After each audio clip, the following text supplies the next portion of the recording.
for Kiiwetinoong. Mr. Speaker, my question is to the Minister of Health and Long-Term Care. First Nations communities in my riding have been denied access to adequate health care for far too long. This has to change. There is a severe shortage of medical resources, safe health care infrastructure, medical professionals in northern communities, and it's costing too many lives, causing too many people to suffer.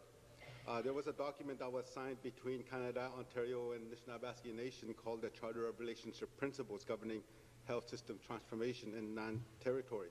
Will this government commit to fully funding the First Nations health transformation, or will this government renege on that commitment and force people in our communities to continue to suffer? Thank you. Minister of Health and Long-Term Care. Thank you very much, Mr. Speaker, and I thank the member for the question. It is a very serious issue.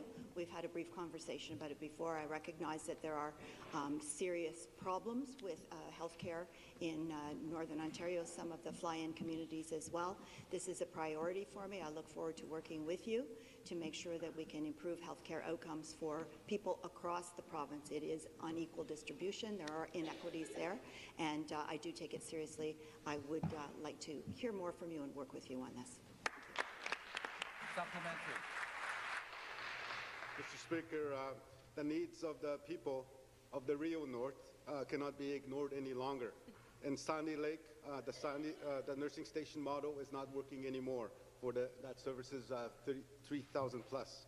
Local residents are filling the gaps because of there aren't enough medical professionals.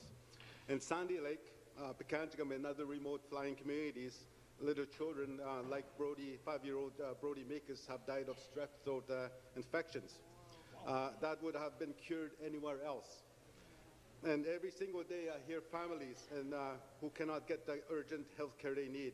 The charter I spoke about calls for accountability, responsibility, and resource allocation directly to the communities. Will the minister guarantee that every dollar that's been committed to First Nations health care will be delivered to our communities? Thank you. Response. Minister of Health and Long-Term Care.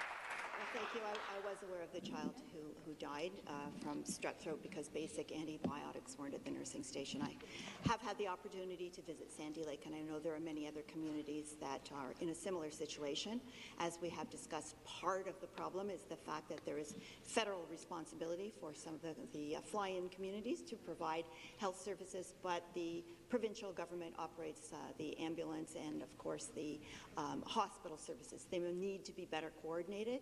I certainly will be speaking with the federal minister about that, but I know there are many other issues that need to be solved so that we don't lose children, we don't lose people in communities. That would not happen in other parts of Ontario. I agree with you. Much work needs to be done, and I look forward to working with you on that. Thank you.